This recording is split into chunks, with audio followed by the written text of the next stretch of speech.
मोक्षमार्गस्य नेतारं भित्तारं कर्म भूभृतां ज्ञातारं विश्वतत्त्वानां वन्दे तद्गुणलब्धये वन्दे तद्गुणलब्धये। हम सब जैन आचार्य परंपरा में सूर्य चंद्र के समान दैदीप्यमान आचार्य श्री समंत भद्र स्वामी को समझने की कोशिश कर रहे हैं। आचार्य समंत भद्र को पढ़ना वो तो अलग से कभी संभव होगा, देखेंगे, लेकिन अभी इस 8 दिन के शिविर में हम इस बात की कोशिश कर रहे हैं कि हमको आचार्य समंत भद्र का परिचय प्राप्त हो और उनके ग्रंथों में क्या विषय आया है और वो क्यों महत्वपूर्ण है, हमें उनको पढ़ने की प्रेरणा मिले, उनके व्यक्तित्व को समझकर स्वयं भी परीक्षा प्रधानी बनने की प्रेरणा मिले। इस भावना से हम लोग उनकी क्या जीवनी है, क्या कैसा उनका व्यक्तित्व है, कैसी उनकी विचारधारा है, वस्तु को कैसे देखते हैं, कैसे सोचते हैं, कैसे समझते हैं, कैसे समझाते हैं, उनकी दृष्टि में स्तुति क्या है, स्तुत्य क्या है, स्तोता क्या है, स्तुति फल क्या है, इत्यादि बातें कैसी कैसी हैं, इनको अपन समझ रहे हैं। और उस क्रम में हमने पाया कि उन्होंने अनेक ग्रंथों की रचना की है, जिनमें से 5 ग्रंथ हमें आज उपलब्ध हैं। आप्तमीमांसा, युक्ति अनुशासन, स्तुति विद्या, स्वयंभू स्तोत्र और रत्नकरंड श्रावकाचार, ये 5 ग्रंथ आज उपलब्ध हैं। इन 5 ग्रंथों को कभी उद्देश्य बनाकर हम यदि 1-2 महीने लगातार पढ़ेंगे तो हमें अद्भुत आनंद की प्राप्ति होगी। कभी ऐसा अवश्य जीवन में होना चाहिए कि जब हम आचार्य समंत भद्र के सभी ग्रंथों को पढ़ें, तो अभी हम एक एक ग्रंथ का आपको परिचय दे रहे हैं, क्या उनकी विषय वस्तु है, क्या बात है। कल हमने युक्ति अनुशासन का परिचय प्राप्त किया, परसों हमने आप्तमीमांसा का परिचय प्राप्त किया था। आप्तमीमांसा कैसा ग्रंथ है, उसमें क्या आया है, परसों ये समझा था।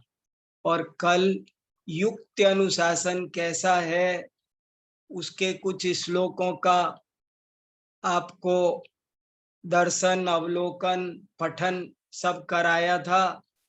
और हमने युक्ति अनुशासन में कैसी कैसी अद्भुत बातें लिखी है, 2-4 बातें पढ़ी थी।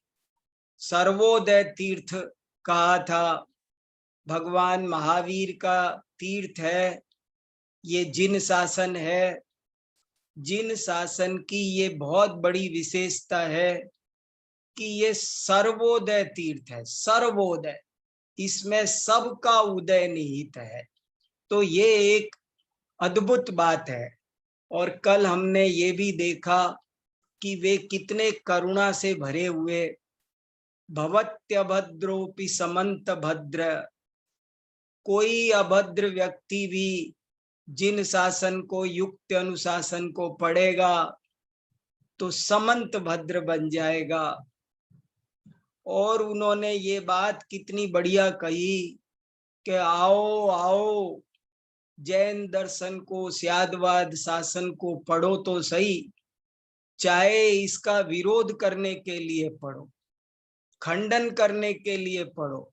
हमें किसी का खंडन करना हो तो भी तो उसे पढ़ना होता है। ईमानदार खंडन तो तभी होगा ना।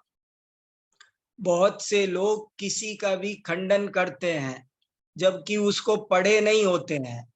समंत भद्राचार्य ने उन लोगों को कहा कि तुम्हें जैन दर्शन का विरोध करना है ना, खंडन करना है, आओ खंडन करने के लिए ही पढ़ो, इससे द्वेष रख करके पढ़ो।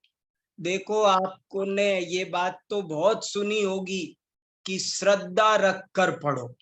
पहले श्रद्धा चाहिए, पहले सारी दुनिया यहीं पर हमारे साथ में एक तरह का ब्लैकमेलिंग करती है। श्रद्धावान लभते ज्ञानम, पहले श्रद्धा करो। यहीं से हमारे साथ में इमोशनल अत्याचार शुरू हो जाता है। श्रद्धा रखो।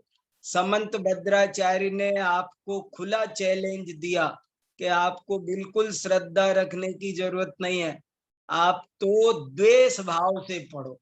कामम द्विषन, मुझे ये पसंद है कि तुम द्वेष भाव रख करके पढ़ो, लेकिन मुझे विश्वास है कि तुम इसे पढ़ोगे, समझोगे तो जल्दी तुम्हें अभद्र होते हुए भी समंत भद्र बनने का अवसर मिलेगा।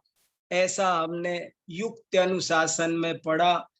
उनकी भाषा कैसी अद्भुत है, कितने सुंदर वाक्य विन्यास है, क्या संधि समास है। हम सब उसके बारे में कला पक्ष पर तो हमने चर्चा ही नहीं की, लेकिन वो और भी अद्भुत है। फिर देखिए, अब आज मैं थोड़ी सी चर्चा स्वयंभू स्तोत्र के बारे में करना चाहता हूं। आचार्य समंत भद्र का एक सबसे अद्भुत ग्रंथ है स्वयंभू स्तोत्र, जगह जगह छपा हुआ है और ये समंत भद्र ग्रंथावली में तो है ही है। और इस स्वयंभू स्तोत्र में 24 तीर्थंकरों की स्तुति है। स्वयंभू स्वयंभू शब्द तीर्थंकर का पर्यायवाची है। स्वयंभू अर्थात तीर्थंकर, जैसे जल और पानी पर्यायवाची है, ऐसे स्वयंभू और तीर्थंकर पर्यायवाची हैं। तो स्वयंभू स्तोत्र, स्तोत्र शब्द का अर्थ होता है वह काव्य जिसमें स्तुति की जाए। वह स्तोत्र शब्द का मतलब होता है, स्तोत्र शब्द स्तुति वर्तते यत्र, वह काव्य जिसमें स्तुति हो उसे स्तोत्र कहते हैं। और उस किसकी स्तुति है इसमें? स्वयंभू की। स्वयंभू अर्थात तीर्थंकर, इसमें 24 तीर्थंकरों की स्तुति है और लगभग सभी तीर्थंकरों की स्तुति 5-5 छंदों में है। एक तीर्थंकर की स्तुति में 5 छंद लिखे हैं, तो कुल मिलाकर के लगभग 120 श्लोक चौई पंजे होने चाहिए। लेकिन इसमें 142 श्लोक हैं। 142 श्लोक इसलिए है क्योंकि कुछ स्तुतियों में छंद ज्यादा है। एक अरनाथ भगवान की स्तुति है, वो 18 छंदों में है। महावीर भगवान की स्तुति है, वो 10 छंदों में है। ऐसे करके कुछ छंद बढ़ गए तो कुल मिलाकर के इसमें 142 श्लोक पाए जाते हैं। और मैं शुरू से कहता चला आ रहा हूं कि ये आदर्श स्तुतियां हैं, आदर्श स्तुतिकार हैं। और बाद में विद्वानों ने, जैसे दौलत राम जी ने इनका अनुकरण किया, बड़े विद्वानों ने जब स्तुतियां लिखी तो इनका अनुकरण किया। कैसे वो स्तुति लिखी जाए, ये कला इस स्वयंभू स्तोत्र को पढ़ने से आपको प्राप्त होगी। मैं आपको इसका परिचय देता हूं, कुछ सैंपल आपको कल की तरह दिखाऊंगा भी, और पहले मैं इसकी कुछ विशेषता एक दो आपके सामने बता देता हूं, ताकि वो बाद में आपको श्लोक देखने से आनंद आएगा। इस स्वयंभू स्तोत्र में यद्यपि अलग अलग तीर्थंकर की स्तुतियां हैं, पहले 5 छंदों में ऋषभ देव स्तुति है, बाद में 5 छंदों में 6 से 10 तक अजितनाथ की स्तुति है, 11 से 15 तक संभवनाथ की स्तुति है, 16 से 20 तक अभिनंदन नाथ की स्तुति है। ऐसे 5-5 में करीब करीब सबकी अलग अलग स्तुति है। लेकिन इसकी सबसे बड़ी विशेषता ये है कि कहीं पर ये पता ही नहीं चलता कि ये किसकी स्तुति चल रही है, क्योंकि इन्होंने उनका कोई लौकिक परिचय नहीं दिया, उनका कोई बाह्य परिचय नहीं दिया। जैसे मान लो वे ऋषभ देव की स्तुति कर रहे हैं, तो वो ये नहीं लिख रहे कि आप अयोध्या में पैदा हुए थे, बैल आपका चिन्ह है, नाभि राय मरुदेवी आपके माता पिता है, 500 धनुष की आपकी काया थी, ब्राह्मी सुंदरी नाम की आपके 2 बेटियां थी, भरत बाहुबली आपके पुत्र थे। ऐसा कुछ भी उनका विवरण, उनका डाटा इन्होंने उसमें काम में नहीं लिया है। अजितनाथ की स्तुति हो चाहे पार्शनाथ की, महावीर भगवान की स्तुति में ये नहीं लिखा कि आप वैशाली में पैदा हुए, कि आपके मम्मी पापा का नाम ये था, कुछ नहीं लिख। किसी भी तीर्थंकर का कोई भी लौकिक परिचय आपको इन 142 श्लोकों में नहीं मिलेगा। आपको पता ही नहीं चलेगा, कहीं कहीं उनके नाम बस जरा से आए हैं, हे सुपार्श्वनाथ, हे ऋषभदेव, हे अजितनाथ, उससे आपको थोड़ा सा अंदाजा लगता है कि ये अमुक तीर्थंकर की स्तुति होगी, वरना यहाँ पर आपको पता ही नहीं चलेगा।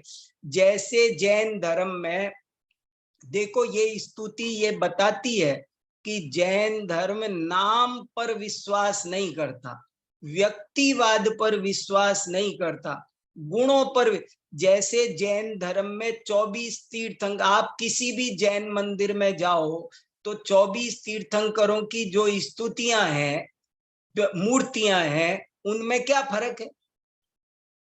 कोई भी मूर्ति पर जब बाजार में खरीदते हैं तो आप किसी भी मूर्ति पर कोई भी चिन्ह बना लो, हम आप किसी मंदिर में दर्शन करने जाते हैं तो हमको आसानी से पता नहीं चलता है कि ये कौन से तीर्थंकर वेदी में विराजमान, हमें ऐसे ऐसे देखना पड़ता है नीचे पैरों में कौन सा चिन्ह है। अच्छा अच्छा, ये तो नेमिनाथ है, ये तो नमीनाथ। हमको माने जैन धर्म में इस बात को कोई महत्व नहीं है कि वे ऋषभ देव हैं या अजित। मान लो मेरे गांव में ऋषभ देव का मंदिर हो तो बड़ी बात है, या अजितनाथ का हो तो बड़ी बात है। लोग बाग तीर्थंकरों में भेद कल्पना करते हैं, वो बहुत बड़ा दोष है। शांतिनाथ बढ़िया है, पारसनाथ ज्यादा बढ़िया है, शांतिनाथ ही शांति देंगे, पारसनाथ ही दुख हरेंगे। और उसमें भी पता नहीं, अब तो और भी ज्यादा धीरे धीरे भेदभाव है कि महावीर भगवान भी महावीर जी वाले ही होने चाहिए, चंदा प्रभु भगवान भी और कोई नहीं, तिजारा वाले ही होने चाहिए। हमने ऐसी बुरी हालत, हमारे मन में बहुत ज्यादा संकीर्णता भरी पड़ी है, उस सब को ढो देने के लिए ये स्वयंभू स्तोत्र है। ये बताता है कि 24 तीर्थंकर एकदम समान है, उनमें जो रंच मात्र भी अंतर करता है वो अज्ञानी है। उनमें कोई 24 के 24 तीर्थंकरों में जरा भी जो अंतर समझता है वो बहुत बड़ा अज्ञानी है। 24 तीर्थंकर बराबर है। आप स्तुति पढ़ते चले जाएंगे तो आपको बहुत आनंद आएगा। इतनी सुंदर स्तुतियां हैं। और कैसे की है इन्होंने स्तुतियां, कैसे की है देखो, मैं आपको इनका वो बताता हूं तरीका। आपको छंद सुनाता हूं थोड़े से, आपको उनका हिंदी में पहले मीनिंग समझाता हूं, क्योंकि अब जब आपको संस्कृत के दिखाऊंगा तो सब लोगों को वो आसानी से नहीं समझ में आएंगे। हमारे कई सामान्य लोग भी जुड़े हुए हैं, तो मैं आपको बताता हूं कि जैसे इन्होंने स्तुति कैसे की। सिर्फ ऐसे की कि हे ऋषभ देव भगवान, आपने मुझे ये समझाया कि शरीर अलग है और आत्मा अलग है। बस इस बात के लिए मैं आपको भक्ति पूर्वक प्रणाम करता हूं। हो गया एक छंद। दूसरा छंद सुनो कि हे ऋषभ देव भगवान या हे अजितनाथ, कहीं पर भी कुछ भी है, सब में पूरे 142 श्लोक ऐसे के ऐसे ही है। हे अजितनाथ भगवान, आपने हमको ये समझाया कि प्रत्येक वस्तु उत्पाद व द्रव्य युक्त है, इसलिए मैं आपको भक्ति पूर्वक प्रणाम करता हूं। हे चंद्रप्रभ भगवान, आपने हमको ये समझाया कि राग आदि समस्त विभाव दुख के कारण है, संसार के कारण है, वीतरागता ही सुख का कारण है, मैं इसलिए आपको भक्ति पूर्वक प्रणाम करता हूं। हे नेमिनाथ भगवान, आपने हमको ये समझाया कि प्रमाण और नय के द्वारा वस्तु स्वरूप का निर्णय होता है, बस इसलिए मैं आपको भक्ति पूर्वक प्रणाम कर। इनके पूरे स्तोत्रों में कहीं पर ऐसा नहीं लिखा कि मैंने तेरे ही भरोसे पारसनाथ भंवर में नैया डाल दई। कोई कर्तावाद, कोई रागी द्वेषी। जैन धर्म बहुत अद्भुत है और उनकी कैसे स्तुति वीतराग भगवान की जाती है ये लोग जानते नहीं है। इसलिए ये स्वयंभू स्तोत्र का बहुत प्रचार होना चाहिए। हर आदमी को ये स्वयंभू स्तोत्र पढ़ना चाहिए और स्तुति करने की क्या सही पद्धति है वो समझ में आएगी। हम सब गलत पद्धति से भगवान की स्तुति करते हैं। उनकी शरीर, लोग बाहुबली जी के जाते हैं और लौट के आते हैं, कहते हैं क्या मूर्ति है, 1000 साल से पत्थर देखो साहब, गजब का पत्थर है। तो पत्थर की स्तुति कर रहे हो कि बाहुबली भगवान की काय की स्तुति कर रहे हो भाई? ये एक गजब। अरे साहब क्या बेले हैं, अरे तो बेलों की स्तुति हो गई है। ये स्तुति आपने कहा वो इतने बड़े बड़े तो कान है, तो ये कानों की स्तुति हो गई। मैंने बाहुबली भगवान पर भी एक लेख लिखा है, वो भी आज आपको ग्रुप में भेजूंगा। बड़ा सुंदर रोचक इंटरेस्टिंग वार्ता। मैंने बाहुबली भगवान से एक इंटरव्यू लिया है, वो छोटा सा 2 पेज का इंटरव्यू है। आज आपको ग्रुप पे भेजूंगा, आपको पढ़कर बहुत आनंद आएगा, पढ़ना उसे।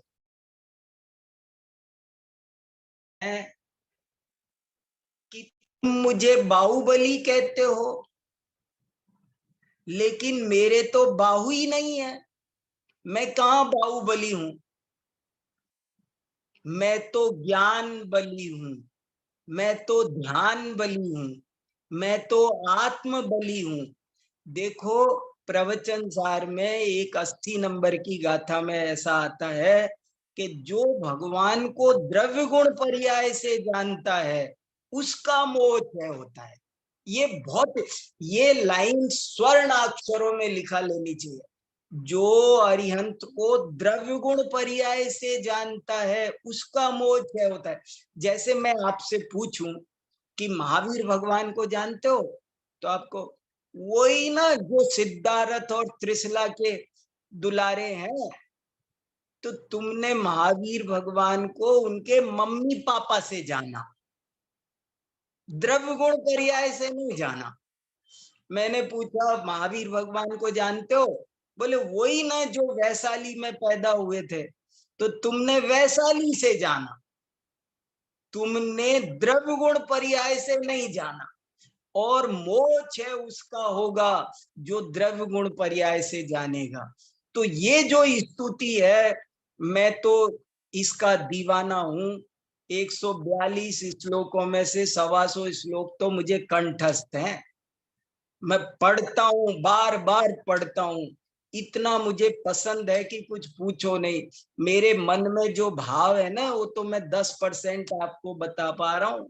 इतना गदगद होता हूँ, इतना गदगद होता हूँ।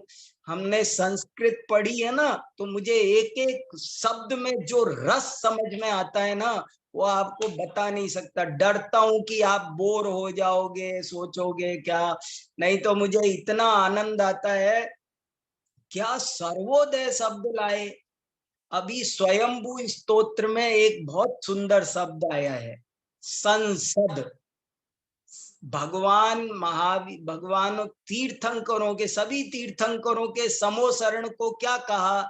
जब इन्होंने ये कहा कि हे भगवान, आपने समोसरण में हमको ये समझाया कि ये विश्व किसी के द्वारा बनाया हुआ नहीं है, कोई बिगाड़ नहीं सकता, ये अनादि निधन है, ये 6 द्रव्यों से बना हुआ है। आपने हमको ये गजब की बात समझाई है। बस मैं तो आपको इसलिए प्रणाम करता हूँ।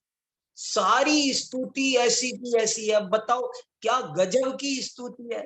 आपने हमको ये समझाया कि ये विश्व किसी ने बनाया नहीं, कोई रखता नहीं, कोई नष्ट नहीं कर सकता। हम इसलिए आपको प्रणाम करते। तो वहां 2-4 बार ऐसी बात आई है कि समोसरण में बताया। तो समोसरण के लिए इसमें शब्द आया है संसद। क्या शब्द आया है? संसद। और मेरे को बहुत आनंद आता है कि वर्तमान में हमारी पार्लियामेंट को हिंदी में संसद कहते हैं, अंग्रेजी में जिसे पार्लियामेंट कहते हैं उसको हिंदी में संसद कहते हैं। तो मेरे को इसको पढ़कर के समझ में आया। और थोड़ा इतिहास, जब मैं जैन धर्म का पढ़ता हूँ, मेरा थोड़ा इतिहास में भी रुचि है, तो मुझे पता चला कि जब हमारा देश स्वतंत्र हुआ, अभी कल स्वतंत्रता दिवस भी आ रहा है, कल मैं एक स्वतंत्रता दिवस पर भी व्याख्यान करूंगा।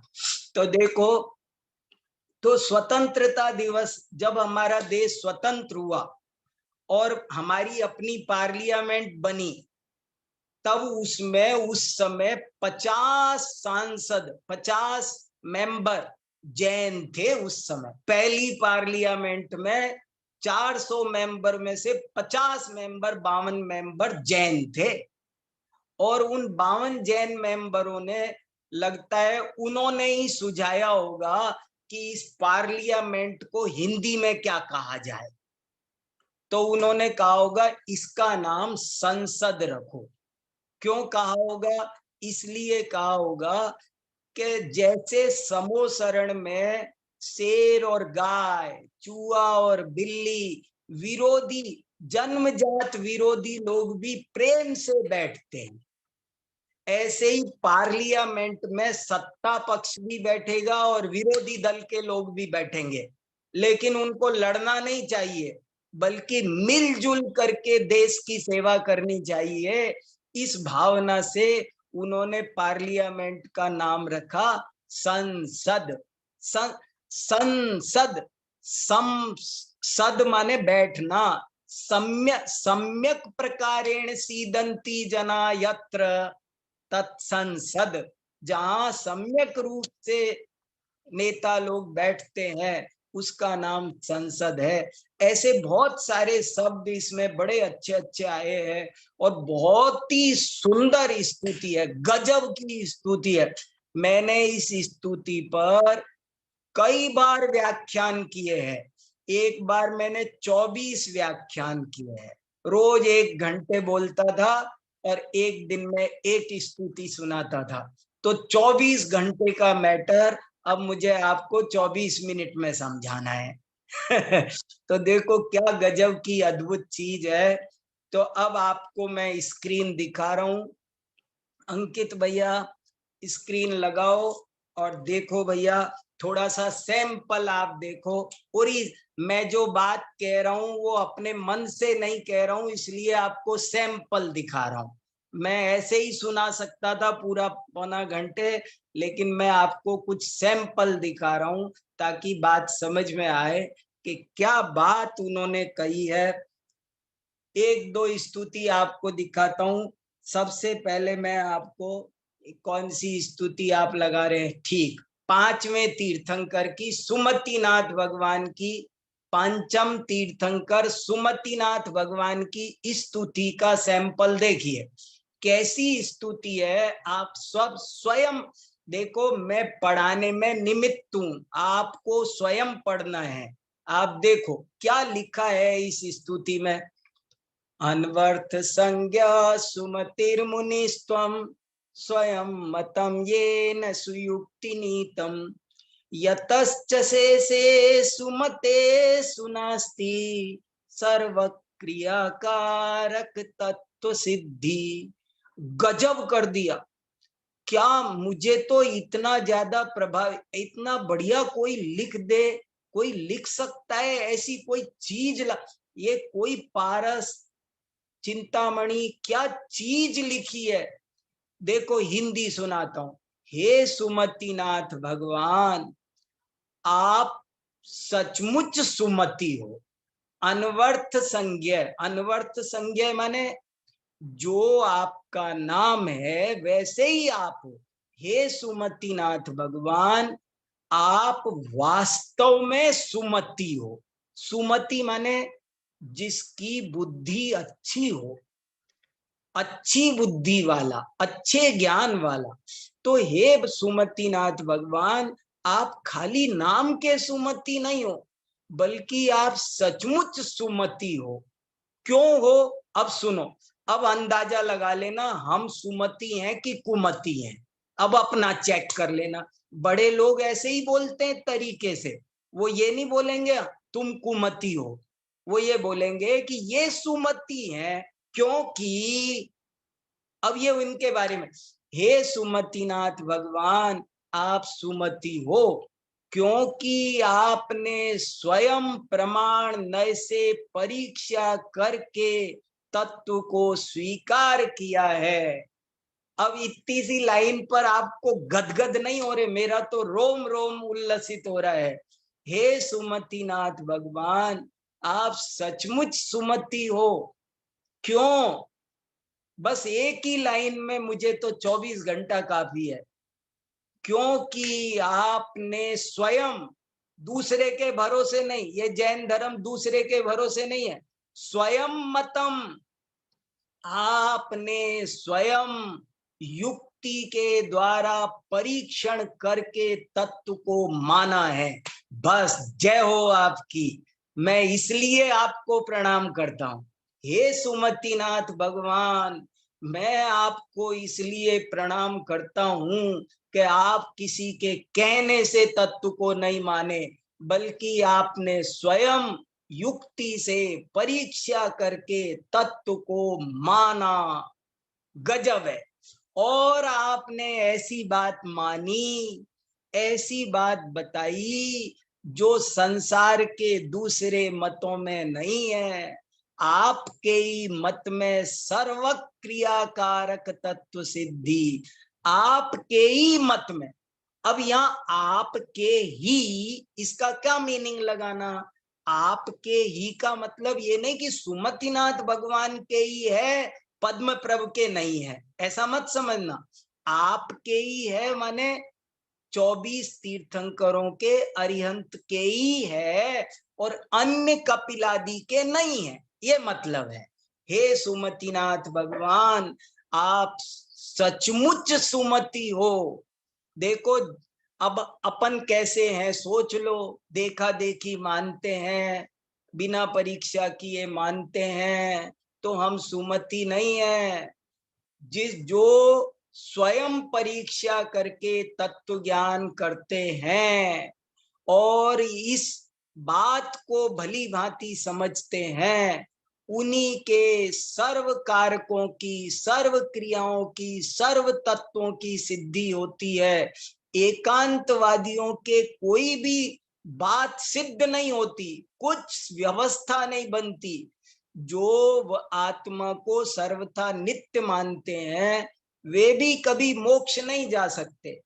जो सर्वथा आत्मा को अनित्य मानते हैं वे भी कभी आत्मा का कल्याण नहीं। देखो, यदि मैं सर्वथा नित्य हूं तो मैं कूटस्थ रहूंगा, मेरे में कोई परिणमन ही नहीं होगा। मैं क्या आत्मा का हित करूंगा? मेरे में कोई परिवर्तन ही नहीं होगा। अगर यदि मैं नित्य हूं तो जैसा हूं वैसा ही रहूंगा, और यदि मैं अनित्य हूं सर्वथा तो मैं तो पल भर में नष्ट हो जाऊंगा। आत्मा का कल्याण कैसे होगा? राग आदि नष्ट होकर वीतराग अवस्था कैसे प्रकट होगी? तो गजब का है। एक श्लोक मुझे काफी है 4 दिन पचाने के लिए। अनवर्थ संज्ञा, जबरदस्ती भागना पड़ रहा है, आगे भागूंगा।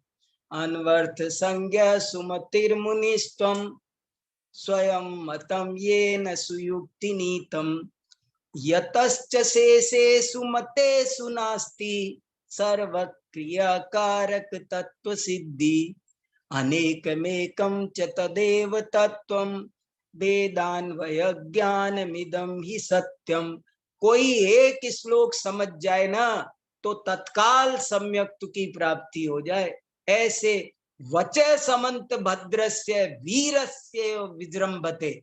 समंत भद्र भगवान के वचन महावीर की तरह कहे गए, वो ऐसे ही नहीं कहे गए। एक श्लोक काफी है।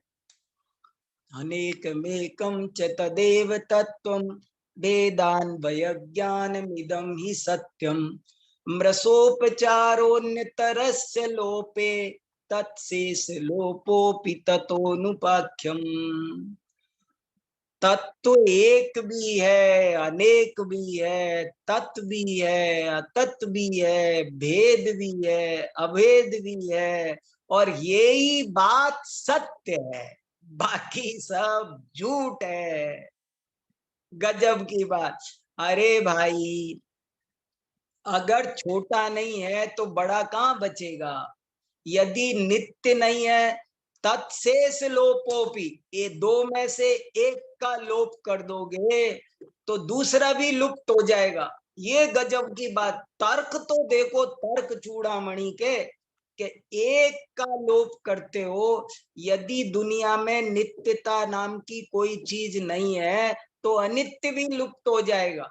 अनित्य नहीं है तो नित्य किस काम का? दिन है तो रात है, सुख है तो दुख है। अगर दुख नहीं है तो सुख कहाँ हो सकता है? सुख है तो दुख, सुख नहीं है तो दुख नहीं हो सकता, दिन है तो रात नहीं हो सकती। समझो तो सही, भेद है तभी तो अभेद है भाई, अभेद है तभी तो भेद है भाई, सत है तभी तो असत है। ऐसे गजब गजब के छंद है।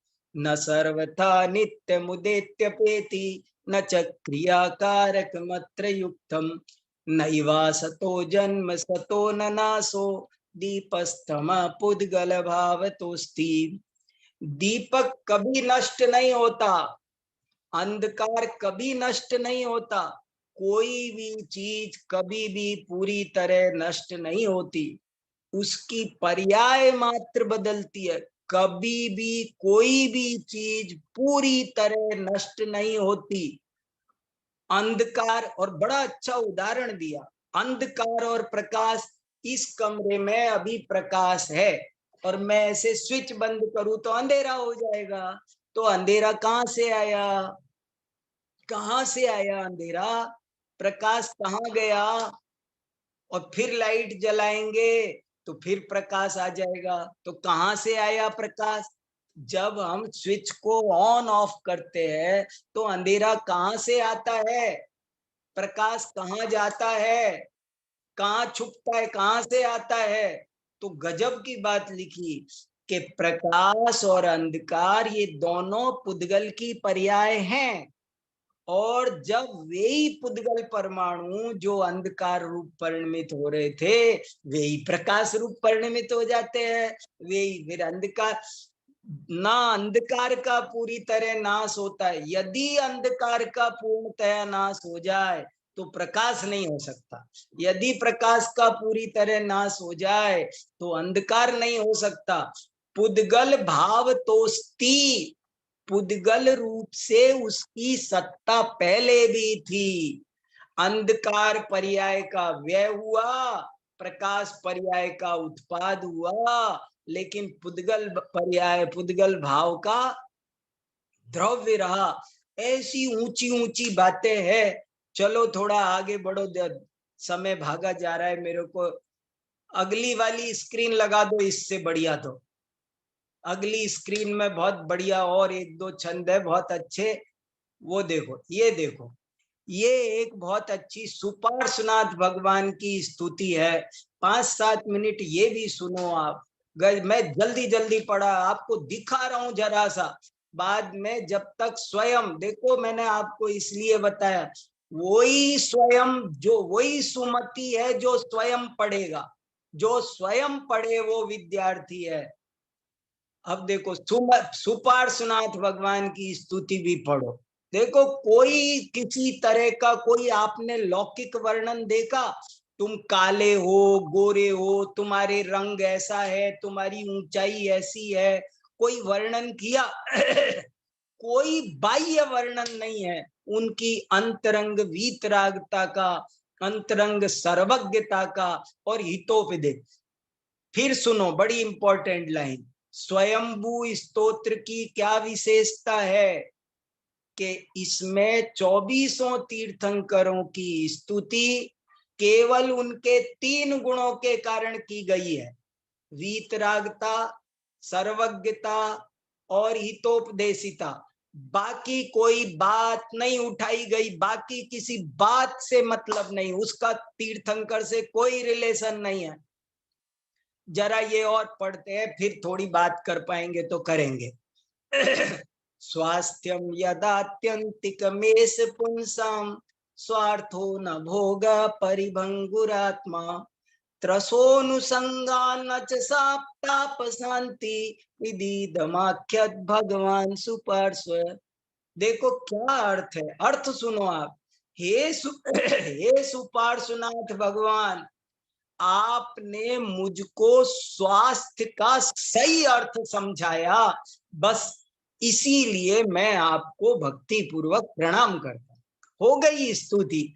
आप हम कोई करते हैं, सोचो तो सही, आज कैसी कुएं में भांग पड़ी हुई है। आप सारी दुनिया में चले जाओ, आपको कैसे स्तुति करने वाले मिलेंगे। और इसमें स्तुति देखो क्या स्तुति है।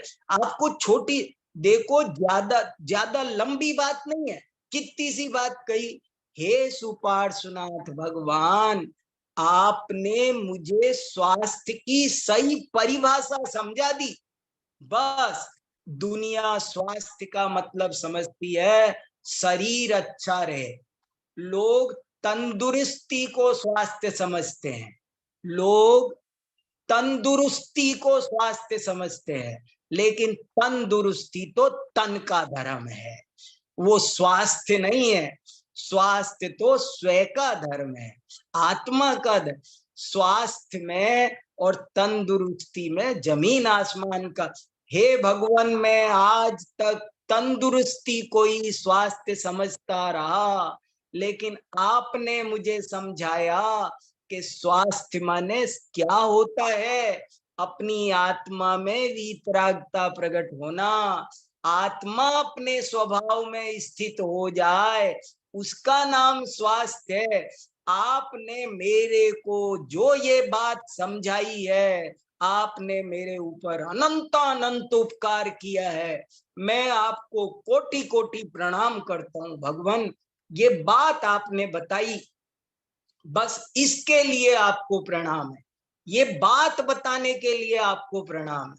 स्वास्थ्यम यदात्यंतिकमेष पुंसाम स्वार्थो न भोग परिभंगुरात्मा।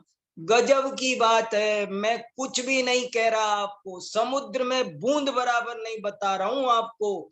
ये इसमें समुद्र भरा है, समुद्र समुद्र भरा है। और मैं आपको एक बूंद बता रहा हूं, अजंगमम जंगम नेयंत्रम यथा तथा जीव धृतम शरीरम बीभत्सुपूति चैतापकम च स्नेहो वृथा त्रेति तम त्वमाख्य। ये त्वमाख्य माने तुमने कहा, तुमने मुझसे ये कहा, बस इसलिए मैं बलिहारी हूं, इसलिए आपके चरणों में झुक रहा हूं। मैं सिर्फ इसलिए झुक रहा हूं कि तुमने मुझे ये कहा। क्या कहा? आपने मुझे ये बताया कि इस शरीर का क्या सच्चा स्वरूप है। आपने मुझे शरीर, पहली गाथा में, पहले श्लोक में कहा 31 में कि आपने मुझे आत्मा का स्वरूप समझाया, स्वास्थ्य का। दूसरी कारिका में कहा आपने मुझे शरीर का सही सही स्वरूप आपने बताया कि ये शरीर एक ऐसा यंत्र है, एक ऐसी मशीन है जो स्वयं अजंगम है लेकिन जंगम के द्वारा चलाई जाती है।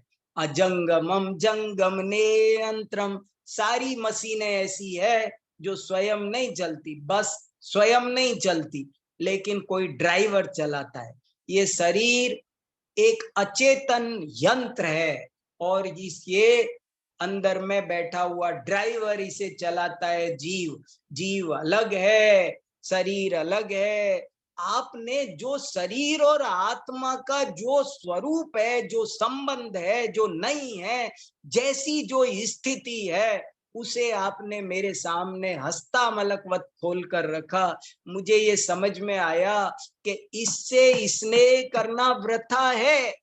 ये जो ये शरीर विभत्सु है, पूती है, क्षय है, तापक है, ये गज। और 33वां देखो, अलंग शक्तिर भवितव्य तेयम हेतुर्द्वया विस्कृत कार्य लिंगा अनीश्वरो जंतुरहं क्रियार्थ संहत्य कार्ये स्वित साध्ववादी इति साधु अवादी। आपने सही बात बताई, आपने सही बात बताई। देखो भैया, कोई किसी को कुछ नहीं दे सकता, बता सकते हैं। सही बात बताना ही उसका अनंत उपकार है। अगर किसी का भला करना हो तो उसे सही बात बता दो।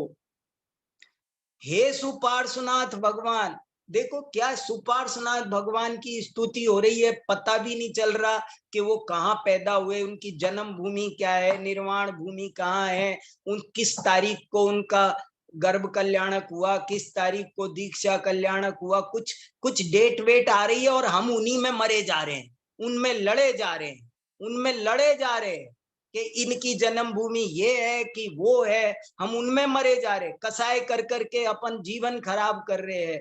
जैन धर्म तक पहुंचना मजाक काम नहीं है। समंत भद्र को पढ़ोगे तो असली जैन धर्म मिलेगा, नहीं तो जीवन ऐसे ही बीत जाएगा भाई।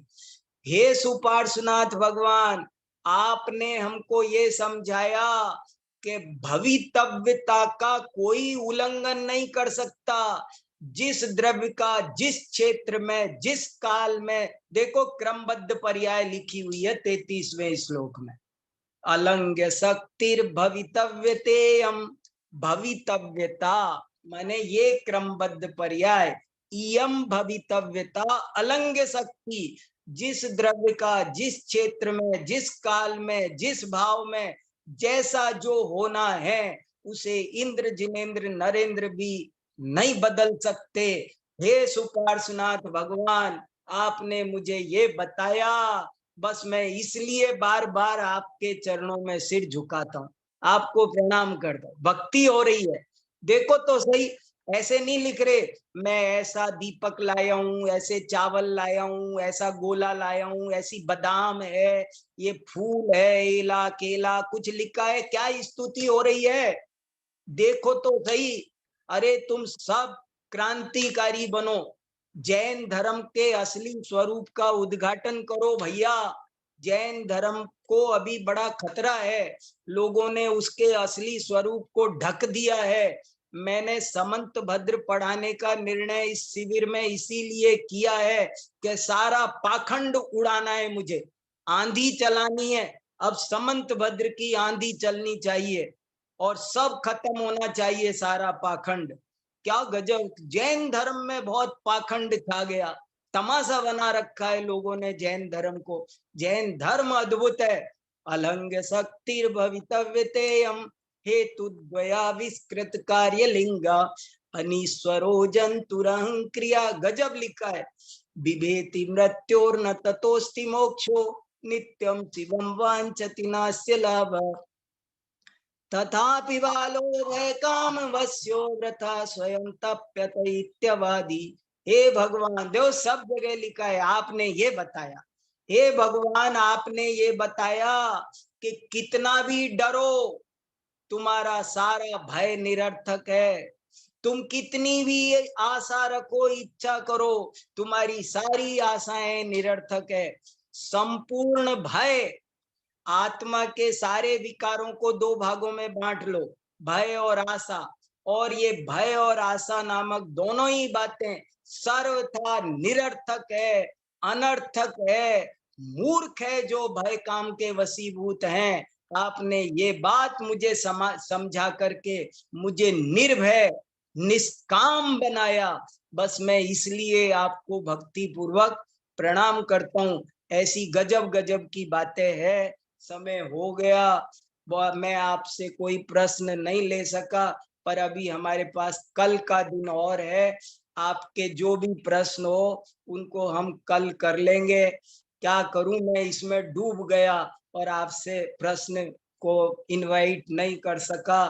तो आप सब ग्रुप पर पूछ लेना, मैं ग्रुप पर उत्तर देने की कोशिश करूंगा। जिनको प्रश्न पूछना हो वो ग्रुप पर पूछ लेना, मैं उत्तर दूंगा, चिंता मत करो।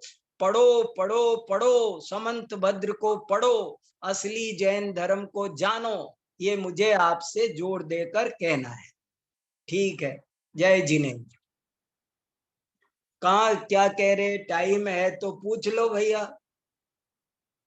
वो कह रहे टाइम है तो पूछ लो भैया, हमको क्या, हम तो बैठे हैं आपकी अगली क्लास। वो एक प्रश्न आया है, स्वास्थ्य का क्या मतलब है? स्वास्थ्य, हाँ मंगला जी आपका ही प्रश्न है, बोलिए मंगला जी जल्दी। आपका चैट पर प्रश्न पढ़ लिया मैंने कि स्वास्थ्य माने क्या। देखो, भारतीय संस्कृति में आज भी शब्द सुरक्षित है, स्वास्थ्य। स्वास्थ्य माने जिसका स्व से संबंध, स्व में, स्व स्वरूप में स्थित हो, स्व प्लस स्वस्थ। जैसे मैं आपसे पूछूं आप स्वस्थ हो, स्वस्थ माने दो तरह के लोग हैं, एक भौतिकवादी, वे तो पूछते हैं आप तंदुरुस्त हो, तंदुरुस्त। तंदुरुस्त माने जिसका तन ठीक हो। लेकिन हम लोग ऐसे नहीं पूछते, हम पूछते हैं आप स्वस्थ हो, तो जो आत्मा में स्थित हो, आत्मा के स्वभाव में स्थित हो, वही सच्चा स्वास्थ्य है। हे भगवान, आपने मुझे मुझे जन्म जन्म हो गए भटकते हुए, मैं स्वास्थ्य किसे कहते जानता नहीं। मैं हॉस्पिटलों के चक्कर लगा रहा हूँ, डॉक्टरों के चक्कर लगा रहा हूँ, दवाइयां खा रहा हूँ, अपने लिए क्या क्या धंधे कूट रहा हूँ स्वास्थ्य के लिए। लेकिन स्वास्थ्य वास्तव में किसे कहते हैं और कैसे स्वस्थ हुआ जाता है, ये आपने मुझे बता दिया। ये नया आविष्कार, नई क्रांति मेरे जीवन में जन्म ले ली। बस मैं इसलिए, क्या मेरे इतना बहुमान आएगा जब आपको सच्ची बातें समझ में आएगी, तब हृदय में असली भक्ति पैदा होगी। और जब तक हृदय में भक्ति पैदा नहीं होगी तब तक वाणी में स्तुति आ नहीं सकती। बताया था पहले ही दिन, पहले भक्ति चाहिए, बाद में स्तुति होगी। बिना भक्ति के स्तुति नहीं होगी। बिना गर्भ के जैसे जन्म नहीं होता, ऐसे ही बिना भक्ति के स्तुति नहीं होती। चलो भैया, मेरे ख्याल से तो समय हो रहा है, अगली क्लास है ना आपकी, तो मैं अभी आज मैं लीव करता हूँ।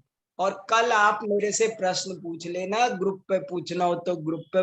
कल मैं क्लास शुरू करूंगा तो पहले आपको मौका दूंगा, जिस जिसको जो भी प्रश्न पूछना हो कल हम पहले प्रश्नोत्तर करेंगे।